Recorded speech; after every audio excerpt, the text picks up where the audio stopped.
No hace falta otro milagro para en ti poder creer. Tan solo el milagro de volver a nacer fue suficiente para yo caer rendido a tus pies y enamorarme del Dios que me creó para amarme. Hoy nos pone, digamos, el tema de la mayordomía cristiana y cuando ha terminado el texto de leer la varita he visto las expresiones como si hubiese hecho un por la espalda, ¿no?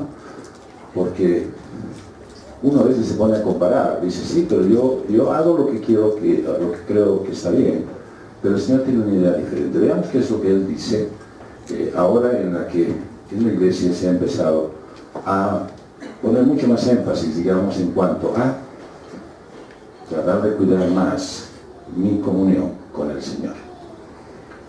Desafortunadamente muchos cristianos hoy en día solo asocian la idea de administración, o sea, de la mayordomía cristiana, con presupuestos de la iglesia o programas, digamos, de la construcción del templo, ¿no? Pero existen 4 principios de mayordomía bíblica. El primero es el principio de la propiedad. Dios es dueño de todo. Nosotros solamente somos mayordomos o administradores que obran en su nombre. La administración es el compromiso de uno mismo y las posesiones que están a nuestro alcance, ponerlas al servicio de Dios, reconociendo que no tenemos el derecho de control sobre esa propiedad, que podríamos decir que es nuestra, inclusive sobre nosotros mismos. Recuerdo que vi en un templo en los Estados Unidos un letrero que decía: fuimos comprados por precio. No somos nosotros los dueños de nosotros mismos. Luego hay el principio de la responsabilidad, y quiere decir que los propietarios tienen derechos. Los administradores, los mayordomos, tenemos responsabilidades. Y Dios nos ha confiado el cuidado y desarrollo de todo lo que Él tiene como sus mayordomos. Somos responsables de administrar bien y hacer que esto funcione conforme a sus deseos y sus propósitos. No te lo ha dado para que tú digas, bien, esto yo lo voy a manejar a mí mismo. Y el tercer principio es el principio de rendición de cuentas. Un día cada uno de nosotros seremos llamados a dar cuenta de lo que hemos hecho con lo que el Maestro nos ha confiado. Y al final, el principio de la recompensa. La Biblia muestra que los fieles mayordomos que hacen la voluntad del Señor con sus recursos pueden esperar ser recompensados de manera incompleta en esta vida, pero sí pueden estar seguros que van a ser compensados plenamente en la próxima. Tal vez con eso en nuestra mente, pensando en que nuestro corazón es el que va a estar tomando algunas determinaciones como lo suele hacer. Por eso dice la palabra de Dios que es un engañoso el corazón, que es la mayordomía cristiana. Primero, es una propuesta de Dios. O sea, no es algo que le inventó la iglesia, el cano, se juntó un grupo de personas entendidas y pusieron. Esto es una idea de Dios. Y un mayordomo, de repente hoy nosotros nos ponemos, digamos, en el sentido de cómo soy yo, digamos, en el sentido de cuando me encargan, si soy empleado, ¿cómo soy cuando me encargan algo? Entonces digo, sí, cumplo, sí, relativamente hago las cosas que me piden, a veces me cuesta un poco, pero me esfuerzo y lo logro. El problema está en que cuando se estaba hablando de ese tiempo, la mayordomía se refería a algo que Dios había pensado, poniendo en ejemplo las situaciones reales de ese tiempo. Un mayordomo, o sea, un encargado de, ¿no es cierto?, de la finca, de la huerta, de la hacienda, de la casa, del palacio, de donde sea, era alguien que estaba a cargo, encomendado de cuidar propiedades ajenas. Quería decir que ese hombre entraba ahí y nada de lo que había era de él. Nada, absolutamente nada. El primer principio. Y segundo, que era alguien que tenía que dar cuentas a su dueño, y tenía que dar cuentas a su dueño todo el tiempo. Y la Biblia muestra varios ejemplos en los cuales dice, y el dueño de casa o el amo de la finca se fue, dice. O sea, no es que estaba todo el día como nosotros necesitamos estar, con el jefe mirándonos si estamos haciendo. Es más, en muchas empresas ya ahora han puesto cámaras de vigilancia, pero no para los ladrones, sino para los empleados, para controlarlos, a ver si están haciendo bien las cosas, si están cumpliendo sus horarios. Y el servicio de este mayordomo era de 24 horas al día, todas las semanas, sin excusa. Bueno, nosotros decimos, sí, claro, cuando me voy a ir a un trabajo, a ver, ¿cuántos días son de vacación? ¿No es cierto? ¿Cuál es el horario? Cuidado que sea más de 8 horas y un poquito, o sea, son 48 a la semana, cuidado de eso. ¿Cuántos días me corresponden? Y si alguien se embaraza por ahí, o mi señora o yo, porque a veces hasta los hombres se embarazan en estos temas, ¿no es cierto? Asumen que va a haber tiempos de tolerancias. El administrador, según el pensamiento del Señor, es a tiempo completo, todo el día, todos los días, sin descanso. Entonces dirán, pero es un Dios cruel, o sea, eso no está en el ámbito laboral, o sea, no se puede considerar que Dios fuera así, de esa forma. El problema está en que Él te dice que Él es tu sustentador, Él es el que te da fuerzas, Él es el que te pone la energía en ti. Él hace que tú puedas sí cumplir. Esa es la diferencia con los jefes de ahora. Los jefes ahora te demandan, te dicen, esto hay que hacer, y ya sabes cómo, ya estás preparado para eso, has estudiado en la universidad. El Señor te dice, esto vas a hacer, yo soy el que voy a hacer, que tú lo puedas realizar. Entonces, el mayordomo termina siendo responsable de todo lo que pasa y de cómo funciona lo que le encargó el dueño. ¿Qué es lo primero que le encargó al hombre el Señor? Dado que es una idea y una propuesta de Dios. Le encargó, según Génesis 1, 29, 30, dice, he aquí, os he dado toda planta que da semilla, que está sobre la tierra, y todo árbol en que hay fruto que da semilla, y os será para comer.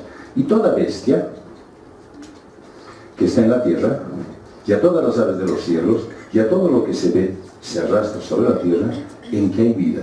Toda planta verde les será para comer, y así fue. ¿Qué les encomendó? Toda la creación. Absolutamente toda la creación. Ahora, hay un resultado, o sea, cuando a ti te encargan algo, ya sea que el pastor te dice, por favor, tú estate a cargo de repartir los boletines, tú estás a cargo de hacer la limpieza del lugar, tú estás a cargo de traer de repente el refrigerio, hay un resultado, se tiene que ver. ¿Y qué es lo que pasó con este encargo que el Señor le dio al hombre? Administró mal. Por eso tenemos ahora el problema del cambio global, ¿no es cierto?, del cambio climático. Tenemos el problema del agua, de las sequías. Estamos embromados porque hemos hecho cambio genético a las hortalizas, a las plantas, y tenemos ya también lío con eso. O sea, en todo el hombre ha tenido su participación, y siempre para mal. Y entonces Romanos ya en aquel tiempo decía, porque sabemos que toda la creación gime a una, y aún está con dolores de parto hasta ahora. Y no solo ella. O sea, no solamente a la creación la hemos maltratado, no solamente a la creación hemos hecho mal uso de la administración que el Señor nos dio, sino que dice que también nosotros mismos, que tenemos las primicias del Espíritu, nosotros también gemimos dentro de nosotros mismos, esperando la adopción, la redención de nuestro cuerpo. ¿Por qué sucede eso? Porque tú, hermano, estás administrando algo que el Señor te ha dado, un cuerpo físico, pero también te ha dado una salvación. Ha puesto su Espíritu en ti. Y estás administrando también mal. Y yo estoy administrando también mal. Y por eso el Señor me recuerda cada vez que leo su palabra, diciéndome, esto tienes que corregir, esto tienes que mejorar. Y para eso hoy, el Señor nos recuerda, ¿no es cierto?, que según la carta de Pablo a los romanos, nosotros estamos gimiendo en nosotros mismos porque nosotros mismos no hemos administrado bien lo que Él nos dio. Y dice Génesis 2:15 que el hombre debía tener una tarea. Tomó pues Jehová Dios al hombre y lo puso en el huerto de Edén. ¿Para qué? Para que lo labrara y lo guardase. Ya no podíamos pasar hasta bien, no, lo labrara es que él debería trabajar ello Y luego guardarse, ¿qué significa? Que debería estar atento con cámaras de vigilancia en cada sector del huerto del Edén. ¿Cómo tenía que estar este hombre? Todo el tiempo atento para que no pase nada malo dentro del huerto. ¿Y qué pasó? Se le fue, ¿no es cierto? Se le fue. No estuvo atento a todas las situaciones que se estaban desarrollando en el huerto del Edén. Aquí podríamos detenernos y decir, hermano, ¿qué te dio a ti para que cuides? Te pones a pensar, así mi casa. Ojo con lo que estás pensando que el Señor te ha dado para cuidar. Lo vamos a dejar así pendiente la pregunta, porque seguramente en el curso de esta mañana vas a encontrar la respuesta a qué es lo que el Señor te llamó para que cuides. En Génesis 3, ¿no es cierto? Dice que había una orden. Podríamos ver en el verso 17, la orden es más del árbol de la ciencia del bien y del mal no vas a comer, porque el día que de él comieres ciertamente morirás. Y entonces cuando la mujer está siendo tentada le pregunta, ¿qué te ha dicho que no hagas? Y ella dice, del fruto del huerto podemos comer, menos del que está en medio del huerto, porque ella ha dicho que no comamos ni toquemos. Ya le agregó, para que no moramos. La orden era no comer del árbol, pero no tenía un sentido de egoísmo, no tenía un sentido de apropiación inapropiada de Dios, sino era para recordarle que Él es el dueño, que si te dice esto debes hacer, tienes que hacerlo, y si te dice esto no debes hacer, no le encuentres la vuelta y decís, no, pero medio que sí, de repente alguien puede decirme, alguien me puede dar una idea de cómo le puedo decir a Dios que sí es permitido esto. Cuando Él te dice que no, es no. Él es el dueño, Él sabe por qué te ha dado esa orden. Por lo tanto, cuando tú entiendas a través de la palabra que tú tienes la obligación de hacer algo, hazlo. Y si no, te dice que no hagas eso, pues no lo hagas. No le encuentres la forma, no hay un justificativo para ti. Al hombre le encargó su obra, el Señor. Y ahí en el jardín del Edén le puso una condición, no van a comer de este lado, y la respuesta fue rebeldía. Le encargó al hombre su obra. Y hay varios ejemplos en la Biblia, y uno de los más interesantes es de José. José fue designado administrador de la riqueza de Egipto. ¿Se acuerdan ustedes que iba a haber un tiempo de gran hambruna? Pero la idea no era que Egipto fuera bien administrado. La idea no era que José haga un buen uso de su capacidad como administrador y que los egipcios sintieran el beneficio de esa buena administración. Para nada. Era que ese tiempo iba a haber solamente alimento en Egipto. ¿Para qué? Para que el pueblo de Dios fuera allá y fuera alimentado, fuera cuidado, en un tiempo en el que iba a haber completo abandono de parte de la naturaleza hacia el hombre para poder conseguir los beneficios que le da una buena administración. Entonces iba a haber sequía y hambruna, pero el pueblo de Dios iba a estar protegido gracias a ¿qué? A la administración de José. ¡Qué maravilloso! Sí, está bien, pero ¿cómo le fue a José? El tema es que José, para empezar, tuvo un padre que lo mimó demasiado. Segundo, tuvo unos hermanos que lo odiaron. Es más, tanto lo odiaron que lo metieron en una cisterna y después, como no había agua en esa cisterna, no podía morirse, entonces lo vendieron a unos mercaderes. Los mercaderes lo llevaron a Egipto, lo vendieron a uno de los principales del gobierno, y ese principal del gobierno ya le dio una muestra, le dijo, a ver, quiero que gobiernes mi casa. Y él empezó a hacerlo muy bien, hasta que llegó la codiciosa de su mujer, ¿no es cierto?, y lo vio con ganas. Y claro, como él era plato difícil, ¿no es cierto?, no se dejó. huyó y de pronto va a parar, ¿dónde? A la cárcel. Y estando en la cárcel, encuentra a dos personas. A una de ellas le da una buena noticia y al otro la mala. El de la buena le dice, nunca me voy a olvidar de ti. Está bien, pero no se acordó del segundo encargo. Pero por favor, ahorita háblale al faraón para que me libre de aquí. Y no lo hizo. Solamente cuando ya hubo una emergencia, en el tiempo de Dios. Cuando el Señor ya había estado trabajando en el corazón de José. Entonces, dejó que el copero fuera y dijera, yo conozco a alguien que está en la cárcel y que es capaz de hacer lo que tú pides, faraón. Y entonces ahí conocemos la historia de que él salió, lo puso sobre todo en Egipto y empezaron a marchar las cosas bien. ¿Qué pasó entre ese primer momento, cuando su papá lo mimaba tanto, hasta el momento en que el faraón le puso el anillo? Y el Señor estuvo trabajando en su corazón. ¿Cuántas cosas tuvo José?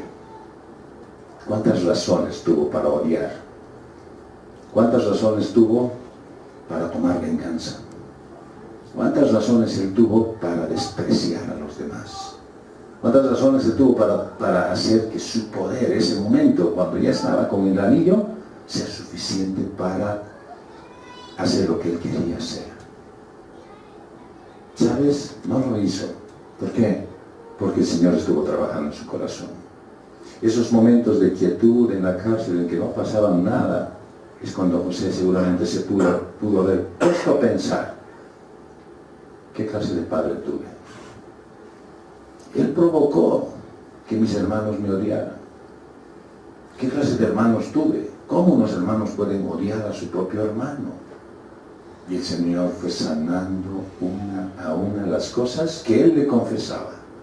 Que él le decía, Señor, yo no quiero estar arrastrando esto para mí. ¿Por qué? Porque me aparta de ti. ¿Se acuerdan cómo él se liberó del acoso de la mujer de Potifar? Digo, ¿cómo le voy a fallar yo al que me ha encomendado esto? ¿Y cómo le voy a fallar a Dios? En su mente, en la mente de José siempre estuvo, debo mantener una buena relación con Dios. Eso es mayordomía. El querer mantener una buena relación con Dios, eso es mayordomía. ¿Me has encargado a mí algo? Yo no puedo hacerlo. Necesito de ti. Por eso Jesús les decía, apartados de mí, nada pueden hacer. Entonces uno debe estar aferrado al Señor. ¿Cuándo? Dirán ustedes. Desde el momento en que Él se manifestó a ti y te hizo saber que eres cristiana. Desde ese momento Él te encomendó ya la mayordomía. Digo, por si acaso, aquí está, esta es la llave que te estoy dando, y esta es la tarea, porque aquí está tu manual de funciones. Aquí está tu manual de funciones. Y entonces, ¿qué tienes que hacer? Pedirle que Él te ayude. No tienes que tomar un curso de especialidad, no tienes que ir al seminario y hacer una maestría, un doctorado y un título en teología. Tienes que pedirle, Señor, ayúdame a hacerlo. No sé hacerlo, no lo puedo hacer. Fallo demasiado. Y entonces Él te va a decir, ¿cómo está tu corazón? ¿Cuántas cosas tienes de allá, de atrás de tu vida? Y esto no es un trabajo psicológico, es un trabajo del Señor. ¿Cuántas cosas estás tú tapando y no estás queriendo confesar delante de Él? ¿Por qué te da vergüenza? ¿Porque te haces la que no te acuerdas? ¿Te haces el olvidadizo y dices eso? No, ya está bien. ¿Te haces el que crees que no tienes nada que arreglar con el Señor? Yo te garantizo que el momento en que tú le digas, Señor, hazme recuerdo de las cosas que me apartan de ti, van a empezar a aparecer con claridad muchísimas cosas. Y seguramente aparecerán personas que te van a hacer recordar. Y es que el Señor te aprieta. El otro día les dije, yo creo que da unas 2 vueltas a la rosca fácilmente. Y si falta mitad, una más le pone. ¿Por qué? Porque es necesario, pero además porque Él también sabe que eso es bueno para ti. Es que cuando sientas la presión, date cuenta que algo no está bien seguramente en tu relación con el Señor. No es que, sí, es que el diablo, no le eches la culpa. El Señor quiere una buena relación contigo. Porque te ha dado cosas a administrar. Él te ha encomendado algo. Y todavía tú tienes cosas que están haciendo que interrumpan aquello. Lo va a limpiar. Él lo va a hacer. Y en eso estoy seguro. Por eso dice Pablo en la primera carta de los Corintios, así pues, téngannos los hombres. O sea, todos los demás, ojalá nos consideren a nosotros servidores de Cristo y administradores de los misterios de Dios. ¿Cuáles son los misterios de Dios? ¿No han escuchado ustedes decir, sí, leo la Biblia, pero chino todavía entiendo? No entiendo lo que dice la Biblia, me parece raro, y entonces, claro, salimos con el argumento. Pero conseguiste una Biblia de lenguaje sencillo. Sí, ahora sí entiendo lo que dice, pero no sé cómo aplicar esto a mi vida. Ahora sí, realmente me has puesto en un problema peor. Porque dice algunas cosas que sí realmente entiendo ahora bien, pero no sé cómo hacerlo. Esos misterios, tú los tienes que administrar y darlos y enseñarlos y explicarlos. Pero ¿cómo lo vas a hacer si en tu vida todavía no están siendo prácticos? Por eso dice Pablo, ahora bien, se requiere que de los administradores, que cada uno, no dice de los pastores, ¿no ven? No dice solamente de los que enseñan, no dice de los encargados del ministerio, dice que los administradores, cada uno sea hallado fiel. ¿Cómo es fiel? Fiel es alguien que cumple y a cabalidad lo que el otro demanda. Nosotros decimos, sí, yo voy a ser fiel en mi matrimonio, claro, por las demandas que tiene el propio matrimonio. Y a eso voy a ser fiel. ¿A qué tenemos que ser fieles? Al mandato que el Señor nos ha dado de ser buenos administradores. Y ahora no es opcional esto. O sea, no es algo que diga, perfecto pastor, de acuerdo, algún día va a llegar para mí, tal vez ya cuando esté a punto de partir, ese día me llegará la tarea, ¿sabes? Ya te la encomendó. Y no es opcional, no es que puedes hacerla, la tienes que hacer.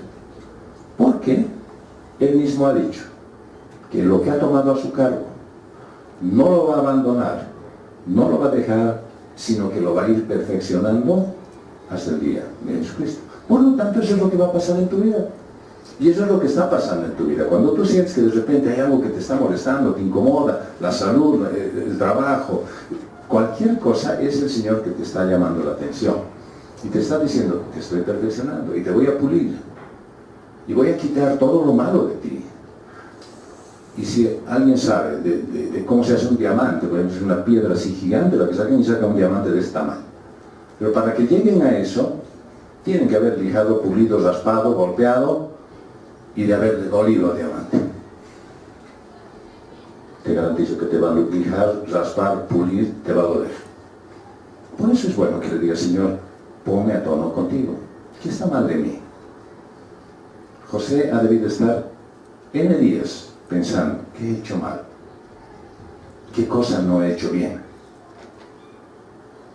¿Qué cosa debo hacer, Señor, que tú quieras que yo haga?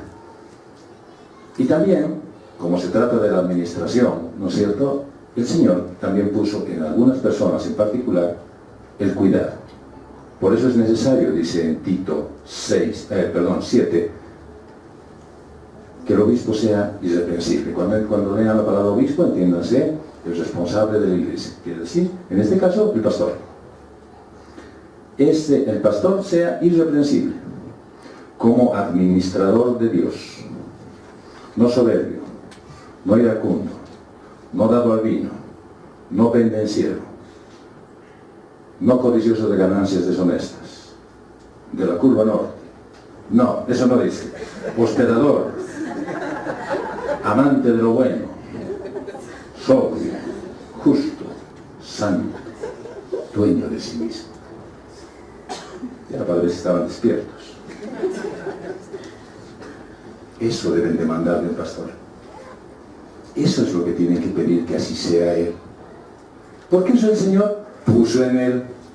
Por eso no es que uno pone un aviso en el periódico, se requiere pastor, y en la fila de los que van a ser candidatos. No es eso. El Señor llama, Él convoca, Él trae e instala. ¿Por qué? Porque le ha dado estas advertencias. Eso tienes que ser tú. Lógicamente nos cuesta, pero tenemos que pensar que Él nos ha encargado su obra y nos ha encargado sus personas, sus hijos. Por lo tanto, yo no puedo estar, digamos, pensando en que es fácil, pero si eso es tan sencillo. Cualquiera aprende un poco la Biblia y ya está, dando mensajes ahí, parado en el púlpito y enseña. Eso no es suficiente para un pastor. Tiene que ser alguien que dé la talla. Por eso tiene que ser un retenedor de la palabra fiel, tal como le ha sido enseñada, para que también pueda exhortar con sana enseñanza y convencer a los que contradicen. Es interesante ver, ¿no es cierto?, que últimamente en la obra de Dios, porque a todo el mundo le dicen iglesia y le dicen cristiana, ¿no es cierto?, se están viendo cosas verdaderamente avergonzantes. Y cuando yo leo la primera carta que le hace Pablo a Timoteo en el capítulo 6, le dice, sabes, hay gente que va a hacer unas barbaridades tremendas, que no saben nada, que hablan de blasfemias, se meten en pleitos, entran en disputas. Pero es que hacen que su principal actividad sea tomar la piedad como fuente de ganancia. Ese es el problema principal de esa gente. Yo siento realmente vergüenza ajena cuando alguien dice, sí, el otro día estaba hablando en un taxi, ¿y qué estás estudiando, hijito? Ya no sé, era una charla real, dice eso me comentaron en un grupo de pastores, estaban hablando y es real, o sea, no sé, papá, ¿qué voy a estudiar? Porque no me gusta esto, no es las matemáticas, todo es muy largas, medicina, no puedo retener las lecciones, o sea, pero estudiar teología de pastor tiene sueldo seguro. Cuando alguien habla así, hace sentir vergüenza de esta gente que toma la piedad como fuente de ganancia. Por eso lamento yo que hablen y digan, sí, en una iglesia se toma lista para los diezmos y deben estar de acuerdo a sus sueldos. Me da pena y tristeza cuando alguien dice, sí, oye, el pastor está cambiando de auto cada mes. ¿Sabes? No es que yo hablo de envidia porque yo tengo un carro humilde, sino porque yo no creo que el pastor deba ofender a la congregación haciendo ostentación. Y tampoco deba agredir a la congregación haciendo ostentación de viajes permanentes, de vacaciones constantes, de días sin hacer nada, de una ociosidad que solamente confunde. Yo creo que un pastor, igual que un administrador, en el tiempo en el que el Señor estaba diciendo, debería ser un hombre que trabaja 24 horas, todos los días. Siéntanse en la libertad de ustedes, de poderme convocar para el rato que requieran, el momento que llamen, para que podamos estar reunidos con ustedes y poder tener un tiempo en el cual el Señor va a estar obrando en sus vidas. Deseo hacerlo de todo corazón. ¿Para qué nos pone la administración, la mayordomía cristiana del Señor? Para cambiar el corazón del hombre. Y hay algo que es difícil administrar. De repente ustedes son, digamos, muy generosos con las cosas que tienen, ¿no es cierto? O sea, sí, de mi alacena puedo sacar nomás para la cajita del kilo, puedo sacar lo que sea, no hay problema. De mi ropero, la mitad puedo entregar de ropa, no tengo lío. Y en tu casa podrías recibir hospedados, puedo recibir hospedados. ¿Sabes qué es difícil administrar? El dinero. Por eso Dios propone cómo administrarlo. Les voy a dar las 3 pautas que el Señor propone, ¿no es cierto?, en cuanto al uso del dinero en la obra de Dios. El diezmo. Y es un concepto bien resumido. Es el tributo de adoración que se consagra a Dios en reconocimiento de su soberanía sobre todas las cosas. Equivale a un 10% o la 10ª parte de todo lo que el Señor nos da. ¿Y dónde lo debemos dar? Donde recibimos el alimento espiritual. La ofrenda también es un tributo de adoración a Dios, en el que se ofrece al Señor algo que le pertenece a uno. La medida de la ofrenda es lo mejor o lo más gordo ofrecemos algo que nos representa, que significa costo para nosotros. Así que en este caso las ofrendas superan al monto del diezmo y solamente deben darse por motivos puros.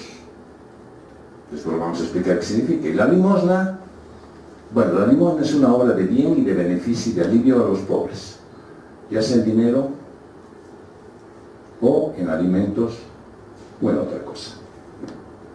Entonces, vamos al pasaje que hoy día nos ha leído la María.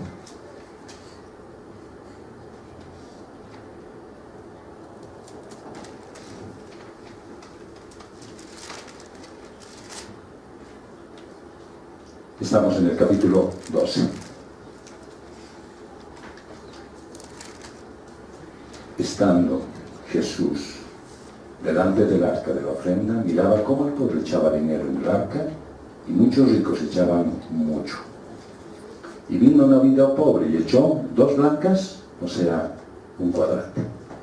Vean cómo el Señor Jesús estaba sentado en el lugar donde dan las ofrendas y estaba Él observando. ¿Qué estaba observando?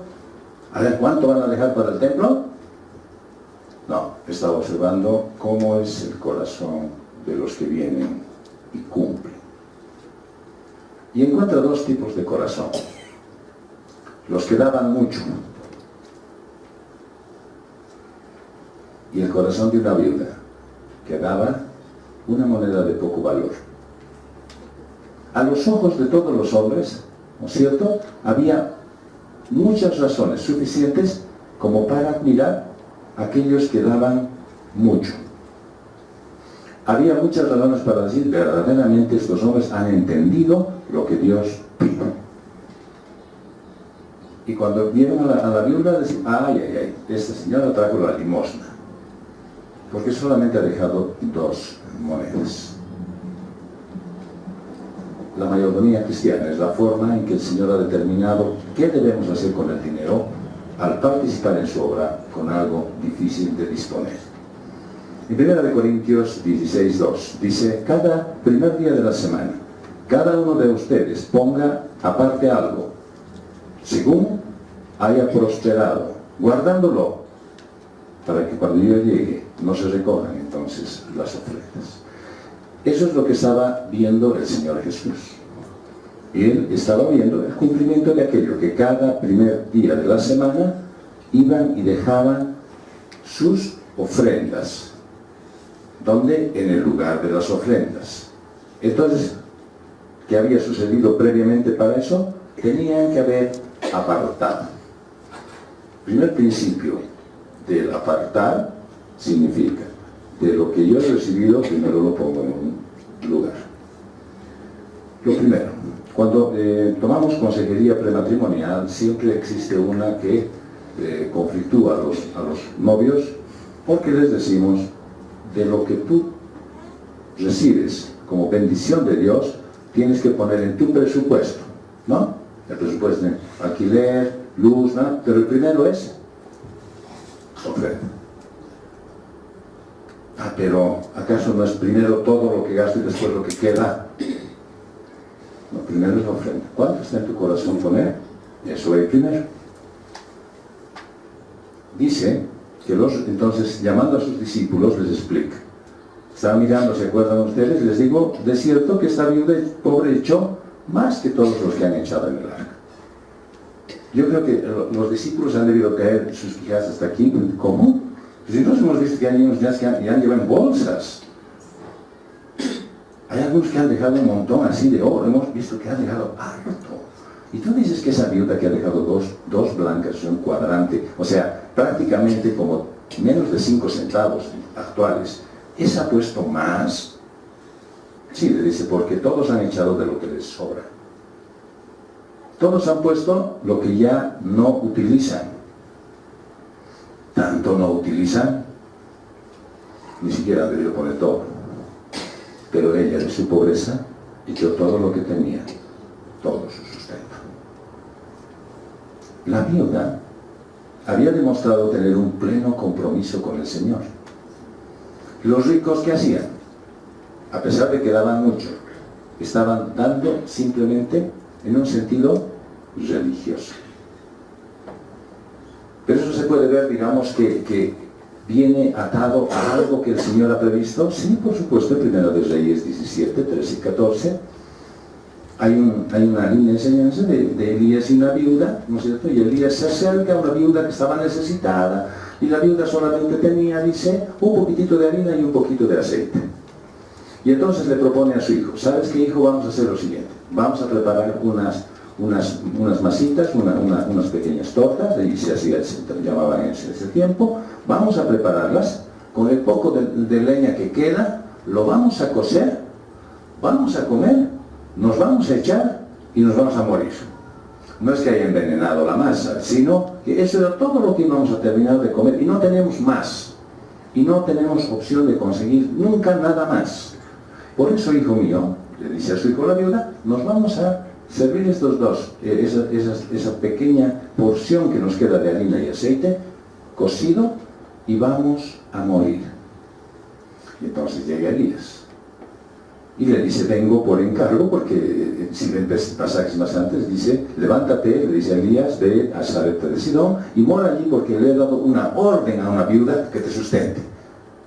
Claro, Elías le dice: pero claro, esa viuda debe tener un montón, debe tener su buena alacenita, ¿no es cierto? Tal vez le han enviado el subsidio de lactancia, debe estar bien la viuda, ¿no? Tenía solamente para 2 personas, ella y su hijo, y una porción chiquitita para comer y morir. Y el Señor le dice que vaya y que te sustente ella. Elías le dijo a la viuda: no tengas temor, ve y haz como has dicho. O sea, igual haz lo que hayas planteado, pero hazme a mí primero. ¿Cómo? O sea, eso era para nosotros dos nomás, y ¿te vamos a dar a ti? Sí. Una pequeña torta cocida debajo de la ceniza, y tráemela. Y después harás para ti y para tu hijo. O sea, está bien. Iba a ser 2 chiquititas, ahora de la chiquita, una te voy a dar a ti y la otra la vas a comer a mitad. Eso estaba el plan para la viuda. Y entonces Elías le dice: porque Dios, Jehová Dios de Israel, ha dicho así: la harina de la tinaja no escaseará, ni el aceite de la vasija disminuirá, hasta que acabe esta condición difícil. Hermano, ¿cómo está tu vida? ¿Está escaseando? ¿Qué está escaseando? ¿Qué está faltando en tu vida? No solamente te pongas a pensar en las cosas materiales, porque eso te tienes. ¿Qué te falta?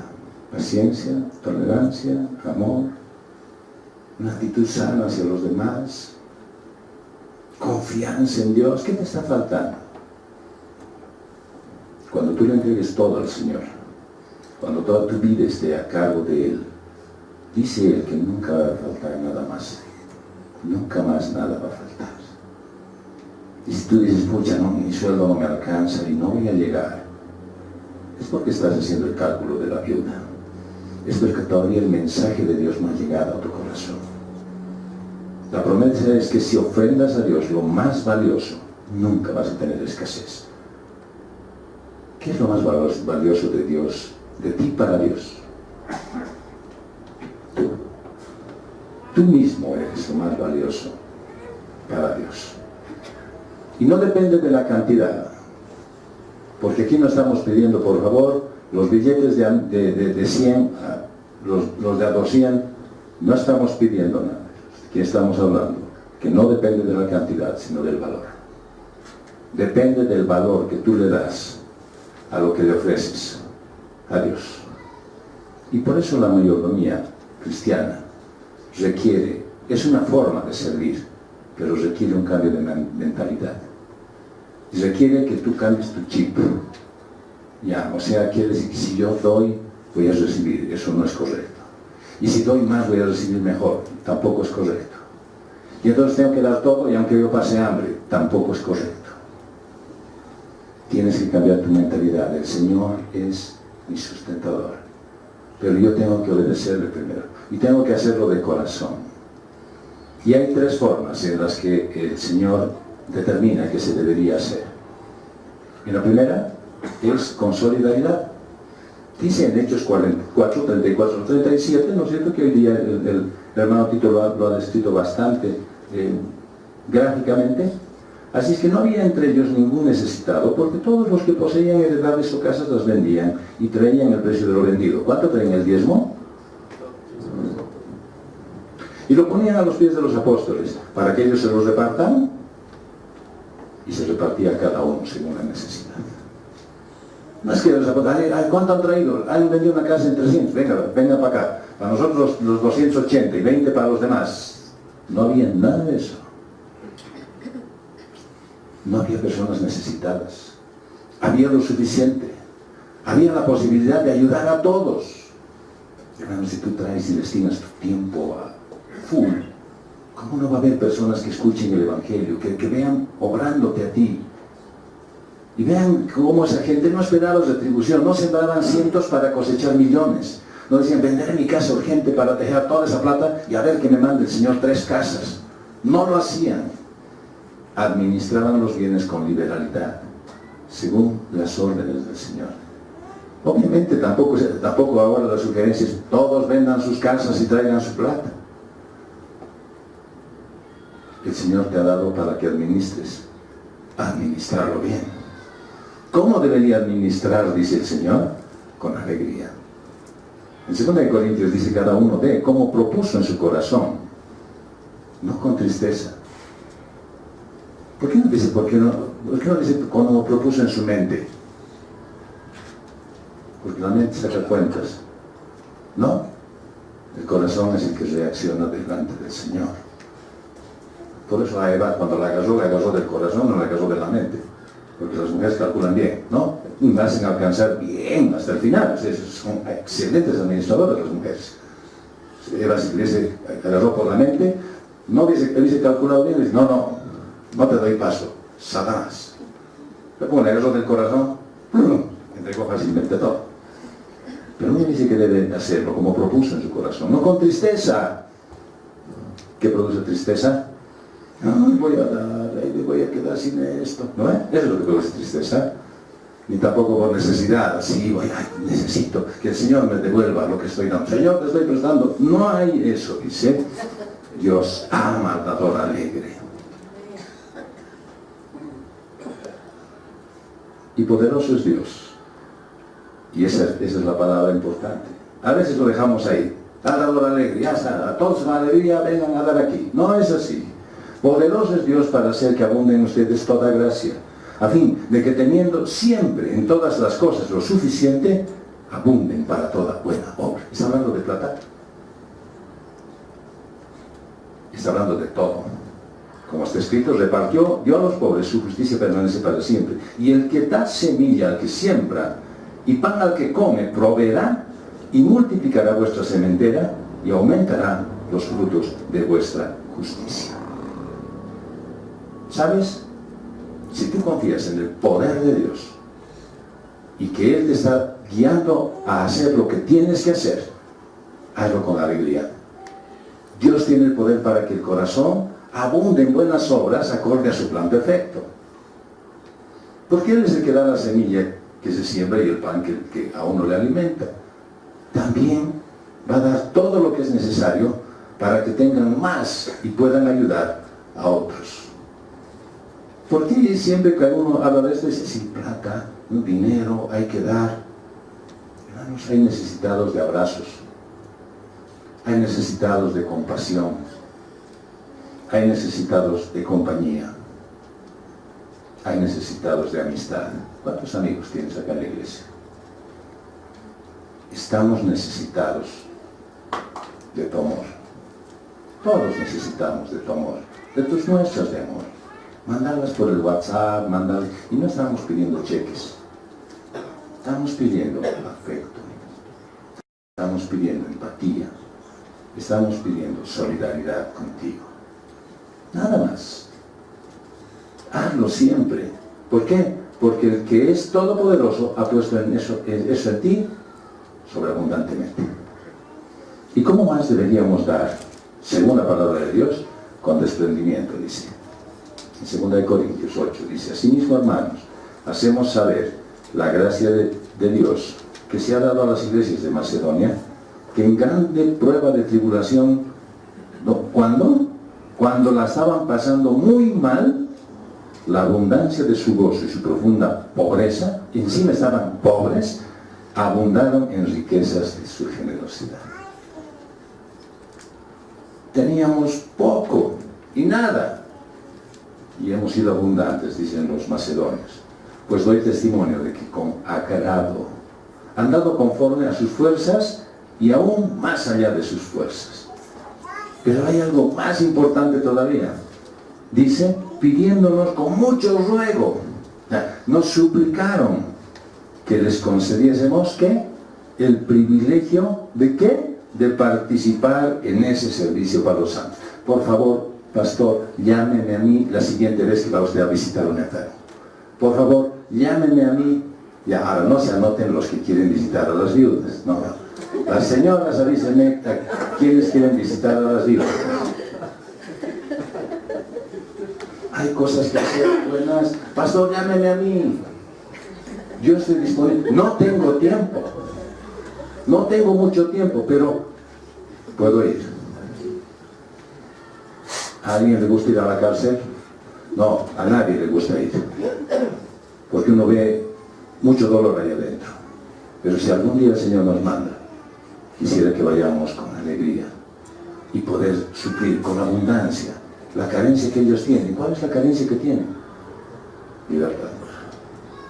Libertad. Y darles la libertad que el Señor solamente les puede dar.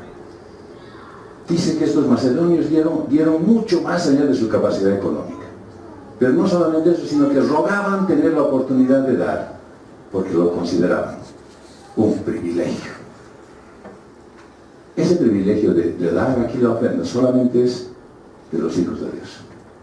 Todos aquellos que por religiosidad dicen, ay, hay que dar. Y entonces yo alguna vez les dije en otra iglesia, antes de pedir las ofrendas, pedí que se pongan de pie. ¿Pero para qué, pastor? Porque es más fácil buscar en los bolsillos cuando están parados. Aquellos que vienen y dan solamente porque hay que dar y buscan en el monedero las moneditas chiquitas. Voy a dar igual que la viuda, la última monedita que tengo, la más chiquitita. Absténganse. Queremos que vengan de todo corazón, solamente aquellos que quieren participar en la obra de Dios. La mayordomía cristiana involucra todos los bienes, propiedades, recursos económicos, capacidades que te dio el Señor. Pero también está involucrado el uso del tiempo, la oportunidad, sabiduría, sagacidad, la inteligencia que recibiste. De todo eso el Señor te va a pedir cuentas cuando estés en su presencia. ¿Sabes? Hay muchos pasajes en la Biblia que hacen referencia a la mayordomía y muestra a unos administradores infieles y desleales y a otros fieles y obedientes con su Señor. La pregunta es, ¿cuál eres tú? ¿O cuál deseas ser tú? ¿Sabes? De repente en este momento estés conflictuado y dices, ¿ahora qué hago? ¿Doy? ¿No doy? ¿Me está pidiendo plata? ¿No me está pidiendo? ¿Me ha dicho de mi tiempo? ¿Pero hablo de las monedas? ¿Ahora qué hago? El Señor sabe tu corazón.